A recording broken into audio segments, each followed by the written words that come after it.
Hello and welcome my dear friends and students. My name is Ashwini Saini and I am your English teacher. इस video में मैं ये discuss करूँगा कि बच्चे ऐसी कौन सी गलती करते हैं जिसकी वजह से वो 3-4-5 महीने पढ़ने के बाद भी अपना डिज़ायर्ड बैंड स्कोर नहीं ले पाते, जिसकी वजह से या तो वो खुद डीमोटिवेटेड हो जाते हैं या फिर उनकी फैमिली उन्हें सपोर्ट करना बंद कर देती है। जो भी इस वीडियो को देख रहा है, मैं नहीं चाहता कि आपके साथ भी ऐसी सिचुएशन बने, इसलिए आपको पहले से पता होना चाहिए कि क्या वो गलतियां रहती हैं जो अक्सर बच्चे जाने अनजाने में करते हैं और बाद में पछताते हैं। ज़्यादातर स्टूडेंट्स की जो सबसे बड़ी गलती होती है वो है they don't do what they should do. अगर आसान शब्दों में कहें तो वो उस तरह से प्रिपेयर नहीं करते जिस तरह से उन्हें करना चाहिए। यानी कि इस वीडियो में मैं एक तीर से दो निशाने करूँगा। पहले तो मैं ये बताऊंगा कि अंडर अचीवर्स क्या गलतियां करते हैं और साथ में आपको ये भी पता लग जाएगा कि आपको अपनी आइल्स प्रिपरेशन के लिए कौन सी स्ट्रेटजी फॉलो करनी है। चलिए शुरू करते हैं। आइल्स जैसे एग्ज़ाम में हाई स्कोर के लिए आपको सबसे प्राइमरीली क्या चाहिए, वो है एक्सपोजर। हो सकता है ये वर्ड आपके लिए नया हो, exposure, but this is all you need for the preparations of exams like IELTS, PT, TOEFL etcetera. Exposure का मतलब होता है आप कितना जानते हैं, आप अपने जीवन काल में किस किस चीज़ के संपर्क में आए हैं, आपका दिमाग कितनी चीज़ों को जानता है, पहचानता है। It's called exposure. IELTS exam में आपको किस चीज़ का एक्सपोजर चाहिए? आपको चाहिए 3 तरह का एक्सपोजर, और वो 3 चीज़ें क्या हैं? Content, vocab, grammar. जी हाँ, मैं काफ़ी रिपीट करता हूँ इन शब्दों को, कंटेंट, वोकैब, ग्रामर। जब मैं कंटेंट बोल रहा हूँ उसका मतलब है नॉलेज या फिर आइडियाज़। अक्सर आइल्स के स्टूडेंट्स कहते हैं कि हमें आइडियाज़ नहीं आते स्पीकिंग में या राइटिंग में, तो ये वही है कंटेंट, नॉलेज और आइडिया। उस चीज़ का एक्सपोजर होना ज़रूरी है। सेकंड है vocabulary. Vocab is one of the pillars. जब तक आपके पास अच्छे शब्द नहीं हैं तो आप इंग्लिश नहीं बना सकते। And third is grammar. Obviously जो भी आप इंग्लिश में लिखेंगे, बोलेंगे, वहाँ पे आपको ग्रामेटिकली करेक्ट होना ज़रूरी है, और जो भी आप पढ़ेंगे या सुनेंगे वहाँ की ग्रामर आपको समझ में आना भी इक्वली इम्पॉर्टेंट है। तो अगर आपका इन 3 चीज़ों का एक्सपोजर हाई है जब आप आइल्स की प्रिपरेशन शुरू करते हैं, तो यानी कि आपको ज़्यादा वक्त नहीं लगने वाला एक अच्छा बैंड स्कोर लेने में। लेकिन अगर आपका ये एक्सपोजर कम है तो 2-3 महीने की प्रिपरेशन का टारगेट यही होना चाहिए कि अपने CVG के एक्सपोजर को बढ़ाया जाए। आइल्स में जो 4 मॉड्यूल हैं, लिसनिंग, स्पीकिंग, रीडिंग, राइटिंग, ये चारों मॉड्यूल में आपका स्कोर निखर जाएगा, इम्प्रूव हो जाएगा जैसे जैसे आप अपने कंटेंट, वोकैब और ग्रामर के एक्सपोजर को बढ़ाएंगे, उनकी इनपुट लेंगे और उनका रेगुलर अभ्यास करेंगे, प्रैक्टिस करेंगे। अब प्रश्न ये है कि एक्सपोजर आएगा कहाँ से? इसका सबसे आसान और सीधा तरीका है कितना ज़्यादा, कितना बढ़िया आप पढ़ सकते हैं, रीड कर सकते हैं, और कितना बढ़िया, कितना अच्छा आप सुन सकते हैं, लिसन कर सकते हैं। और जब भी आपने ये रीडिंग और लिसनिंग करनी है, ऐसा नहीं है कि बिना फोकस के, बिना कंसंट्रेशन के बस आप पढ़ते जा रहे हैं, सुनते जा रहे हैं। आपको उसमें क्वालिटी देनी होगी, आपको उसे डीपली ऑब्जर्व करना होगा, डीपली एनालाइज करना होगा, तभी एक सही एक्सपोजर डेवलप होगा CVG का, और उसके बाद ही LRSW का स्कोर इम्प्रूव हो पाएगा। चलिए एक टेबल के ज़रिए एक सिस्टमेटिक वे में मैं आपको एक्सप्लेन करता हूँ कि एक आइल्स स्टूडेंट के प्रिपरेशन के क्या क्या गोल होने चाहिए, और एक विनर स्टूडेंट उन गोल को कैसे, कितने टाइम में अचीव करता है, और एक लूज़र कहाँ पे गलती करता है। सबसे पहला जो गोल होता है वो है कंटेंट का। जैसा कि मैंने अभी बताया, CVG, C का एक्सपोजर होना ज़रूरी है। तो जो ये कंटेंट है उसकी कुछ कैटेगरीज़ रहती हैं, कुछ मेजर कैटेगरीज़ मैंने नीचे मेंशन की हैं, जैसे education, technology, health, environment, media, lifestyle, work, society. इस तरह से कुछ और 8-10 मेजर कैटेगरीज़ होती हैं। उनके बारे में आपको कंटेंट डेवलप करना है, उनका एक्सपोजर आपने गेन करना है। जो विनर्स होते हैं वो इन सभी कैटेगरीज़ को अपने 2-3 महीने की प्रिपरेशन के दौरान कवर करते हैं, इंश्योर करते हैं कि अगर इनमें से कोई राइटिंग आती है, इनमें से कोई स्पीकिंग का क्वेश्चन आता है, इनमें से कोई रीडिंग आती है, तो उनके पास इतना एक्सपोजर ज़रूर रहे कि वह एग्ज़ाम में जाके ब्लैंक ना हो जाएं। जो कि अक्सर बच्चे कहते हैं कि राइटिंग के टॉपिक में मुझे कुछ भी आइडियाज़ नहीं आए, स्पीकिंग के फॉलोअप क्वेश्चन में मैं कुछ ज़्यादा अच्छे से जवाब नहीं दे पाया, रीडिंग का तो बिल्कुल पता ही नहीं लगा कि उसमें वो क्या बोलना चाह रहे थे, क्या डिस्कस कर रहे थे। और अगर ऐसा आपके साथ होगा तो एक्सपोजर की कमी की वजह से होगा। विनर्स इस तरह के टॉपिक्स को रेपिटेडली प्रैक्टिस करते हैं और जो लूज़र्स होते हैं वो पहले तो ये इंश्योर नहीं करते कि सभी कैटेगरीज कवर हुई हैं नहीं हुई, और उसके बाद अगर छोटा मोटा कुछ कलेक्शन करते भी हैं तो कोई भी रेपिटेशन नहीं करते, उसे दोहराते नहीं, जिसकी वजह से वो एक वीक एक्सपोजर की स्टेट में रह जाते हैं, जिसका मतलब है कम प्रिपरेशन के साथ एग्ज़ाम देना, जिसमें आपका कंट्रोल कम होता है और भाग्य का ज़्यादा। कि लकीली एग्ज़ाम में कोई ऐसा राइटिंग टॉपिक आ जाए जो आपने पढ़ा था, क्रैम किया था, या कोई ऐसा स्पीकिंग क्यू कार्ड आ जाए जिसकी आप बहुत प्रैक्टिस करके गए थे। But I don't endorse this mentality. मैं भगवान के भरोसे चीज़ें नहीं छोड़ना चाहता, मैं चाहता हूँ कि आप पूरी तरह से तैयार रहें। नेक्स्ट गोल रहता है वी का, यानी वोकैबुलरी का। जो विनर्स होते हैं वो अपने 2 से 3 महीने की प्रिपरेशन के दौरान तकरीबन 2000 से 3000 शब्द कलेक्ट करते हैं, वो भी उनके एग्जाम्पल के साथ। नीचे मैंने एग्जाम्पल के तौर पर कुछ शब्द लिखे हैं, फ्रेजेस लिखे हैं, जिस तरह के शब्दों का कलेक्शन आइडियली होना चाहिए। गार्निश जिसका मतलब होता है सजाना, कंटेमिनेशन जिसका मतलब होता है दूषण, वाटर कंटेमिनेट हो जाता है, एडमायरेबल सराहनीय, क्रिटिसिज्म निंदा, डिलिबरेटली जानबूझकर। तो कुछ ऐसे ऐसे शब्द जिनके मतलब आपको नहीं पता, आप उन्हें अपनी कलेक्शन में लिखेंगे, साथ में उनका एग्जाम्पल ज़रूर लिखेंगे। और ऐसे ही कुछ फ्रेजेस या कॉलोकेशंस रहते हैं, गोल्डन अपॉर्चुनिटी सुनहरा अवसर, हाईली एजुकेटेड बहुत ज़्यादा पढ़ा लिखा, इन द मीन टाइम उस दौरान, बाय डिंट ऑफ के दम पर। तो इनका एक सिस्टमेटिक कलेक्शन होना ज़रूरी है, और वो भी आपके खुद के बनाए हुए एग्जाम्पल के साथ। लेकिन लूज़र्स क्या करते हैं, पहली बात तो वो कलेक्शन नहीं करते, रेगुलरली कलेक्शन नहीं करते, और ऊपर से जितना भी कलेक्ट करते हैं थोड़ा बहुत, उनके एग्जाम्पल्स नहीं लिखते।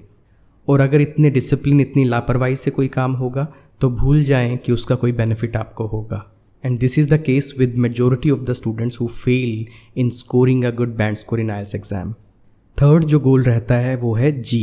CVG में जो जी है वो ग्रामेटिकल सेंटेंस, ग्रामेटिकल रेंज के लिए होता है। और एक टारगेट जो मैं अपने स्टूडेंट्स को देता हूँ 600 स्ट्रक्चर्स का इन 3 मंथ्स। लेकिन जो विनर्स होते हैं वो 400 से 600 स्ट्रक्चर को लिखते हैं, एग्जाम्पल्स लिखते हैं, उनकी प्रैक्टिस करते हैं। लेकिन लूज़र्स बड़ी मुश्किल से, टीचर के प्रेशर में लगा लो या टीचर के डर की वजह से लगा लो, वो 50 से 100 स्ट्रक्चर लिख तो लेते हैं लेकिन उसकी कोई प्रैक्टिस नहीं होती, उस पर एग्जाम्पल्स नहीं बनाते, और अपने आखिरी एग्ज़ाम वाले दिन तक भी वो ग्रामेटिकली स्ट्रगल करते हैं। नीचे एग्जाम्पल्स में देखें कि किस तरह के स्ट्रक्चर्स एक्चुअली कलेक्शन में आने चाहिए और उन पे प्रैक्टिस होनी चाहिए। कुछ सिंपल रेगुलर स्ट्रक्चर्स होते हैं जिनके बगैर इंग्लिश पॉसिबल ही नहीं है, जिन्हें आप टेंसेस या मॉडल्स भी कह देते हैं। एग्जाम्पल देखें, आई डू मैं करता हूँ, आई डिड मैंने किया था, आई कैन डू मैं कर सकता हूँ, आई हैव मेरे पास है, आई नीड मुझे करने की ज़रूरत है, आई वोंट डू मैं नहीं करूँगा, वाई डोंट यू डू तुम क्यों नहीं करते, एट्सेट्रा। तो ये बड़े सिंपल से ज़्यादा चलने वाले स्ट्रक्चर्स हैं इंग्लिश में। और कुछ ऐसे स्ट्रक्चर भी रहते हैं जो कॉमनली यूज़ होते हैं लेकिन इनसे थोड़ा अलग होते हैं, थोड़ा अलग हटके होते हैं, उसमें कुछ अलग से फ्रेजेस इस्तेमाल होते हैं। एग्जाम्पल देखें, it is important for dash to dash. अब यहाँ पे आप कोई भी अलग डेटा रख सकते हैं। उदाहरण के लिए, it is important for parents to look after the eating habits of their children. It is important for teachers to motivate the students. It is important for students to pay attention to their studies.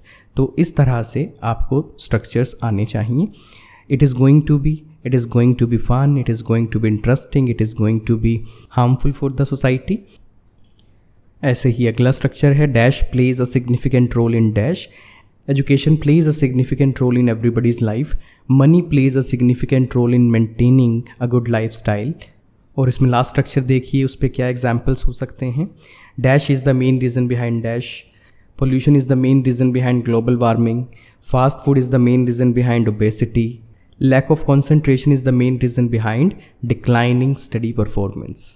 So that's how these structures should be collected and noted down so that you can make them the part of your skill set and you can use them in your writing, in your speaking. और आपको ये पता होना चाहिए कि IELTS exam में grammatical accuracy और grammatical range दोनों का ही काफ़ी अहम रोल है। इस तरह से CVG का गोल आप सेट करेंगे जब आप IELTS की प्रिपरेशन करना शुरू करते हैं। लेकिन ये CVG किन ज़रियों से आप तक पहुंचेगा, उसके लिए भी एक गोल निर्धारित करना होता है। तो चलिए उस पर भी थोड़ी चर्चा कर लेते हैं।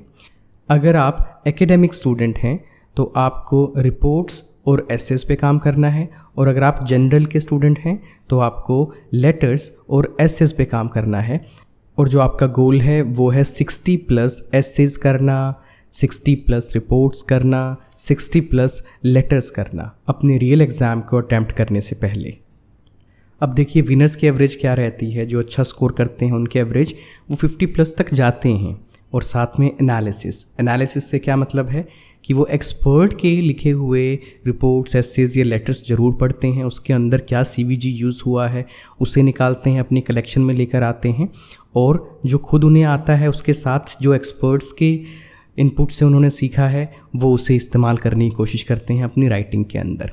तो ये विनर्स का काम है। लेकिन लूज़र्स क्या करते हैं, टीचर के प्रेशर में, जैसा कि मैंने कहा 30 से लेकर 35 तक एसेस या लेटर्स या रिपोर्ट्स करते ज़रूर हैं, लेकिन कोई उसमें एनालिसिस नहीं होता, कोई उसमें इस चीज़ पर ध्यान नहीं होता कि मैंने पिछली बार क्या गलतियाँ की थी, इस बार मैं वो गलतियाँ ना करूँ। जो मैंने वोकैबुलरी गेन की थी, या जो मैंने आइडियाज़ गेन किए थे, या जो मैंने स्ट्रक्चर की रेंज गेन की थी, उसको मैं डेलिबरेटली इस्तेमाल करने की कोशिश करूं। यानी कि वो काम तो कर रहे हैं, टाइम तो बिता रहे हैं, लेकिन उसमें गुणवत्ता नहीं है, क्वालिटी नहीं है, उसमें एक प्रॉपर सिस्टम नहीं है।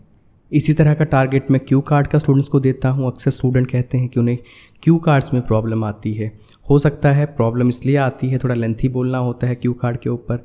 तो ठीक है भाई, एक्सपर्ट्स के लिखे हुए 100+ क्यू कार्ड को आप एनालाइज करें, और उसके अंदर का जो CVG है उसे कोशिश करें अपने क्यू कार्ड के रिस्पॉन्स में डिलिबरेटली यूज़ करने की, और उसको प्रैक्टिस करें, बार बार बोल के प्रैक्टिस करें। कई बार एक बार बोलना काफ़ी नहीं होता। जो विनर्स होते हैं वो अगर 100 नहीं कर पाते तो 80+ तक ज़रूर जाते हैं, यानी कि 80+ क्यू कार्ड को बड़े अच्छे से वो प्रैक्टिस करते हैं। लेकिन लूज़र्स क्या करते हैं, कोई सिस्टम नहीं होता, 40 to 50 वो क्यू कार्ड कवर ज़रूर करते हैं। एक बार मतलब टीचर का लिखा हुआ क्यू कार्ड पढ़ लिया, उसको रफ एंड टफ एक बार वैसे बोल के देख लिया, लेकिन ये इंश्योर नहीं किया कि उन्हें ठीक से बोलना आया है नहीं आया। असेसमेंट क्राइटेरिया के हिसाब से जो चीज़ें उनके क्यू कार्ड में या उनकी पूरी स्पीकिंग में होनी चाहिए वो धीरे धीरे आई या नहीं आई। कई स्टूडेंट्स तो क्यू कार्ड को एज इट इज़ मगअप करने की कोशिश करते हैं, जो कि 1-2 दिन तक तो शायद माइंड में रहे, लेकिन जैसे ही कुछ नया डेटा आता है, नई इनपुट आती है, वैसे ही वो दिमाग से गायब हो जाएगा। और लास्ट गोल जो मैं अपने स्टूडेंट को देता हूँ वो है रीडिंग और लिसनिंग को लेके 60+ कंप्लीट टेस्ट। एक रीडिंग में 3 पैसेज होते हैं, मैं टेस्ट की बात कर रहा हूँ। 60 टेस्ट यानी कि 180 पैसेजेस एनालाइज करने हैं। एनालाइज का मतलब होता है आपने उनको किया और जितने भी जवाब आपके गलत हुए उन गलत जवाबों की गहराई में जाना, क्यों गलत हुए, क्या रीज़न रहा है। सिमिलरली लिसनिंग में भी आपने एक टेस्ट किया, जितने जवाब ठीक हैं अच्छी बात है, जो गलत हैं उनके पीछे हाथ धो के पड़ जाओ कि उनके गलत होने का रीज़न क्या है। जो विनर्स होते हैं वो 60+ नहीं करते तो कम से कम 50+ complete reading test, complete listening test ज़रूर करते हैं और एनालिसिस पे बहुत ज़्यादा फोकस करते हैं। हर एक टेस्ट में एनालिसिस करेंगे तो नेक्स्ट जो टेस्ट आप देंगे उसमें थोड़ी बहुत इम्प्रूवमेंट की गुंजाइश ज़रूर है। और 50 टाइम्स जब आप अपनी गलतियों पे काम करेंगे तो डेफिनेटली इम्प्रूवमेंट आएगी ही आएगी। लूज़र्स क्या करते हैं, लूज़र टेस्ट तो करते हैं लेकिन एनालिसिस कभी नहीं करते। लिसनिंग टेस्ट किया, 40 में से 21 जवाब ठीक हो गए लेकिन 19 गलत हैं। ये बिल्कुल नहीं देखा कि वो 19 क्यों गलत हैं, दोबारा रीप्ले नहीं किया लिसनिंग को। इस चीज़ पर कोई ध्यान नहीं दिया कि मेरी प्रॉब्लम स्पेलिंग्स है या मेरी प्रॉब्लम एक्सेंट अंडरस्टैंडिंग है या मेरी प्रॉब्लम टाइम मैनेजमेंट है। इस तरह से छोटी छोटी लापरवाही, ये इनडिसिप्लिन एज अ होल आपके आइल्स के बैंड स्कोर को बुरी तरह से प्रभावित करती हैं। अब आपके सामने एक तस्वीर क्लियर है कि विनर्स क्या करते हैं और लूज़र्स क्या करते हैं। एक बात पे ज़रूर ध्यान दें, ऐसा नहीं है लूज़र्स काम नहीं कर रहे, लूज़र्स भी टाइम स्पेंड कर रहे हैं, लूज़र्स भी सारी चीज़ें कर रहे हैं, लेकिन उनके काम के करने के तरीके में गलती है। जैसे मैंने शुरू में कहा था, they don't do what they should do. वो नहीं करते जो उन्हें करना चाहिए। विनर्स एग्जैक्टली वैसा करते हैं जैसा उन्हें करना चाहिए। चीज़ें एक जैसी ही करनी है, लेकिन तरीके से करनी है, सिस्टम से करनी है, एक पर्पज़ को माइंड में रख के करनी है, राम भरोसे नहीं चलना। हो सकता है जिस वक्त आप ये वीडियो देख रहे हैं आप ऑलरेडी 3-4-5 महीने की प्रिपरेशन कर चुके हैं, तब तो शायद आपको बुरा लगेगा, लेकिन डीमोटिवेटेड फील करने की बजाय आप यहाँ से अपनी गलतियों पे काम करना शुरू करें और ज़रूर आपका मकसद आप हासिल कर पाएंगे। और जो बच्चे अपनी प्रिपरेशन की शुरुआत में ही इस वीडियो को देख रहे हैं वो तो भाई दूसरों की गलतियों से सीख लें, वो पहले से अपना गोल क्लियर रखें, जो भी उनका डे वाइज स्टडी प्लान होता है उसे फॉलो करें और हर वीकेंड पे अपनी परफॉर्मेंस को एनालाइज करें कि मैंने सही तरीके से सिस्टम को फॉलो किया है या नहीं किया है। अभी आपका डिसीज़न है कि ये सब करने के बाद आप विनर होंगे, 6.5, 7, 7.5, 8 जो भी आपका डिज़ायर्ड बैंड स्कोर है वो हासिल करेंगे, या फिर आप लूज़र रहेंगे जो 5 बैंड 5.5 बैंड पे सिमट कर रह जाते हैं।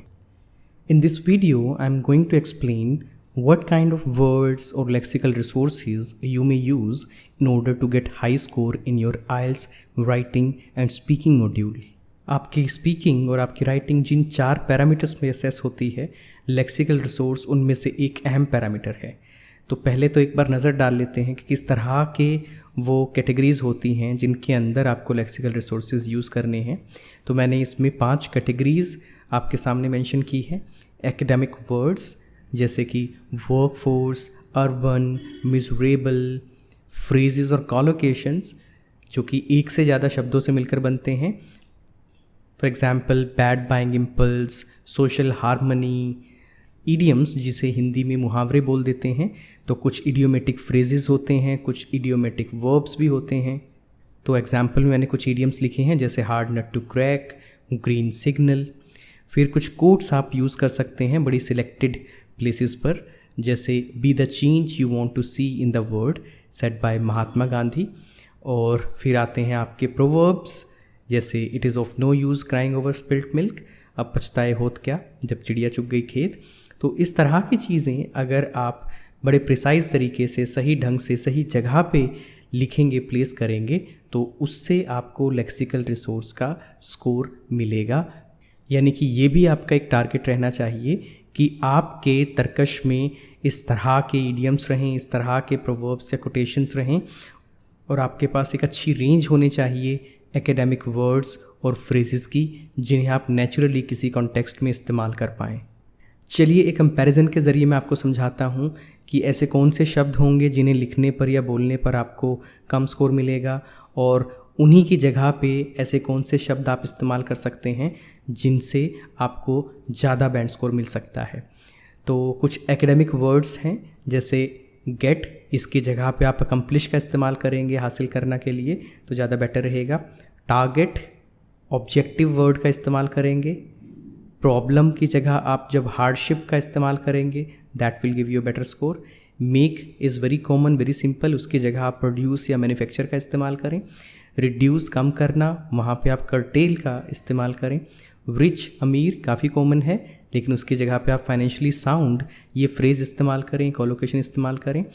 और रोबोट शब्द की जगह पे अगर आप आर्टिफिशियल इंटेलिजेंस इस्तेमाल करेंगे that will give you an advantage. चलिए कुछ फ्रेजेस का कंपैरिजन करते हैं। अगर आप एक कॉन्टेक्स्ट में लिख रहे हैं money problem, that's too obvious, rather using it you could use financial restriction. Look at other words, very happy, इसकी जगह पे आप यूज़ करें एक्सट्रीमली डिलाइटेड। आई थिंक, इसकी जगह आप बोल सकते हैं इन माई पर्सपेक्टिव। बोरिंग वर्क, यहाँ पे आप यूज़ करें मोनोटोनस जॉब। बैकवर्ड क्लास, इसे काफ़ी ज़्यादा इस्तेमाल किया जाता है, यहाँ पे आप यूज़ कर सकते हैं under privileged section of society. And last, good chance, इसकी जगह आप यूज़ करें गोल्डन अपॉर्चुनिटी। इस वीडियो का मकसद ये नहीं है कि मैं आपको बहुत सारे ऐसे वर्ड्स की एक रेंज प्रोवाइड करूं, मैं आपको सिर्फ ये बताना चाहता हूं कि किस तरह से कुछ हाई स्कोरिंग वोकैब रहती हैं और कुछ लो स्कोरिंग वोकैब रहती हैं। आप कलेक्शन करें हाई स्कोरिंग वोकैब का, धीरे धीरे उनकी प्रैक्टिस करें, एग्जाम्पल्स बना के देखें, और फिर धीरे धीरे करके वो आपकी राइटिंग में भी यूज़ होने लगेंगे और आपकी स्पीकिंग में भी आने लगेंगे। उसके लिए आपको कहीं ना कहीं से इनपुट लेनी होगी। एक्सपर्ट के लिखे हुए जो राइटिंग कॉम्पोजिशंस होते हैं वहाँ से आप अच्छे वोकैबुलरी एकेडमिक वर्ड्स फ्रेजेस निकाल सकते हैं। सिमिलरली जो स्पीकिंग के आंसर्स होते हैं एक्सपर्ट्स के ड्राफ्ट किए हुए, वहाँ से आप इन शब्दों को कलेक्ट कर सकते हैं। Start collecting good vocabulary right away. हाँ, ये थोड़ा टाइम कंज्यूमिंग होता है, इसमें मेहनत भी लगेगी, आपका दिल भी करेगा कि रहने दो, छोड़ो, इतनी मेहनत कौन करेगा। लेकिन कुछ वक्त तक अगर आप डटे रहे, काम करते रहे, तो आपके स्कोर में जब इम्प्रूवमेंट आने लगेगी तब ये सारी मेहनत वसूल हो जाएगी। इसीलिए पूरा मन लगा के जुट जाएं, डट जाएं, मेहनत करें। मेरी शुभकामनाएं आपके साथ हैं। खुश रहें, आबाद रहें। Best of luck. In this video, I will give you an idea what kind of structures in English you can use, especially in your writing and speaking module, which can get you a high score in these modules. आपको ये पता होना चाहिए कि grammatical accuracy and range speaking और writing दोनों modules में एक अहम असेसमेंट क्राइटेरिया होता है। Unless you exhibit good range of grammatical structure and precisely accurately use those grammatical structures, you won't get a high score. सबसे पहले आप ये समझें कि जब मैं कहता हूँ ग्रामेटिकल स्ट्रक्चर तो उसका क्या मतलब होता है। What do I call a grammatical structure? मैंने एक एग्जाम्पल मेंशन किया है। It is highly important for dash to dash. This is a grammatical structure. यहाँ जो डैश हैं या जो ब्लैंक्स हैं, इनके अंदर आप कोई भी इंफॉर्मेशन मेंशन कर सकते हैं जो कि उस परिस्थिति के हिसाब से सुटेबल हो, और इस एक स्ट्रक्चर से आप सैकड़ों वाक्य बना सकते हैं। एग्जाम्पल सेंटेंसेस देखिए। It is highly important for international leaders to work for peace and harmony among the nations. अंतर्राष्ट्रीय जो नेता हैं उनके लिए ये बहुत ज़रूरी है कि वो राष्ट्रों के बीच में शांति और समन्वय के लिए काम करें। Look at the next sentence. It is highly important for urban population to curtail the use of personal vehicles. ये बड़ा ज़रूरी है कि शहरी जनता, शहरी जनसंख्या अपने व्यक्तिगत वाहनों के इस्तेमाल को कम कर दे। इस तरह से और बहुत सारे एग्जाम्पल बनाए जा सकते हैं, पर फिलहाल मेरा जो मकसद था इस एग्जाम्पल को लिखने का आपको ये बताना कि मैं स्ट्रक्चर दरअसल कह किसे रहा हूँ, और आपके पास ऐसे स्ट्रक्चर की एक अच्छी खासी रेंज होनी चाहिए। अगर है तो बहुत अच्छी बात है, नहीं है तो आप धीरे धीरे उसे डेवलप करने की कोशिश करें। चलिए अब एक कंपैरिजन से, कुछ एग्जाम्पल से मैं आपको बताता हूँ कि आपके दिमाग में अगर एक थॉट आता है तो उस थॉट को जब आप ट्रांसलेट करेंगे इंग्लिश में तो वो क्या ट्रांसलेशन रहेगी जो लो स्कोरिंग होगी, और उसकी बजाय आप ऐसा कौन सा ग्रामेटिकल स्ट्रक्चर इस्तेमाल करें या शब्द इस्तेमाल करें जो कि हाई स्कोर आपको दिला सकता है। Look at the first sentence. मान लो आपके दिमाग में ये विचार आता है आने वाले वर्षों में भारत की इकोनॉमी तेज़ी से ग्रो करेगी, इस चीज़ के चांसेस ज़्यादा हैं। इसको इंग्लिश में देखिए साधारण तरीके से कैसे लिखा जा सकता है। Chances are high that economy of India will grow fast in further years. हालांकि ये सेंटेंस भी ग्रामेटिकली बिल्कुल करेक्ट है, लेकिन अब एक नज़र डाल लेते हैं कि आप ऐसा कौन सा सेंटेंस फॉर्मेशन यूज़ करें जिससे आपको स्कोर ज़्यादा मिलने की संभावनाएँ बढ़ जाएँ। Indian economy is more likely to grow rapidly in coming years. आप नोटिस कीजिए कि इसमें भी तकरीबन उतने ही शब्दों का इस्तेमाल हो रहा है जितने प्रीवियस सेंटेंस में हो रहे थे, लेकिन यहाँ ग्रामर यूज़ हुई है likely to की, जो कि रूटीन से थोड़ा अलग सेंटेंस स्ट्रक्चर है, और इस तरह के सेंटेंस स्ट्रक्चर ही आपको हाई स्कोर दिला सकते हैं। चलिए आगे एक और एग्जाम्पल देखते हैं। मान लो आपके दिमाग में एक थॉट आता है, ये ज़रूरी है कि पोल्यूशन को काबू में करने के लिए गंभीर कदम उठाए जाएं। तो इसको इंग्लिश में कैसे ट्रांसलेट करेंगे? It is necessary to take serious steps to control pollution. तो ये तो हो गया लो स्कोरिंग स्ट्रक्चर। चलिए अब इसके हाई स्कोरिंग वर्जन पे नज़र डालते हैं। There is an urgent need to take serious steps to control environmental degradation. Pollution की जगह पे मैंने एक बढ़िया फ्रेज़ यूज़ किया है, एनवायरमेंटल डिग्रेडेशन। इससे वोकैब स्कोर इम्प्रूव होगा। बाकी एक यूनिक सेंटेंस स्ट्रक्चर इस्तेमाल किया है, there is an urgent need. तो इस तरह के तीर आपके तर्कश में होने चाहिए बजाय कि उन कॉमन सेंटेंसेस के जो हर कोई इस्तेमाल करता है। चलिए एक आखिरी सेंटेंस पे और नज़र डाल लेते हैं। मान लो आपके दिमाग में ये थॉट आता है, अपने बच्चों को प्रसिद्ध स्कूलों में एनरोल करने के बाद माता पिता उन्हें पर्याप्त वक्त नहीं देते। तो इसका सिंपल ट्रांसलेशन क्या होगा? After enrolling their children in famous schools, parents do not give enough time to them. अब इसका हाई स्कोरिंग वर्जन देखें। Having enrolled their children in prestigious schools, parents tend to spare an insignificant amount of time to spend with them. यहाँ पे मैंने इस्तेमाल किया है past perfect participle का, जो कि एक ग्रामेटिकल कॉन्सेप्ट है, ग्रामेटिकल सेंटेंस स्ट्रक्चर है, और बहुत कम स्टूडेंट्स इस चीज़ को जानते हैं, इसका इस्तेमाल करते हैं। और इसका सेंस बिल्कुल यही होता है, किसी काम को करने के बाद।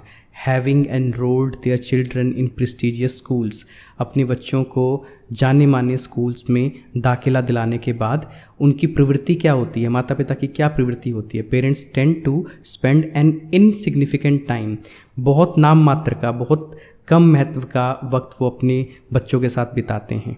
हालांकि प्रीवियस सेंटेंस में भी यही सेंस था, लेकिन यहाँ शब्दों का इस्तेमाल, सेंटेंस स्ट्रक्चर का इस्तेमाल इम्प्रूव हो गया है। इससे थोड़ी रेंज आ रही है हमारी राइटिंग के अंदर, और हमें ग्रामेटिकल एक्यूरेसी के अलावा रेंज के स्कोर की भी आवश्यकता है।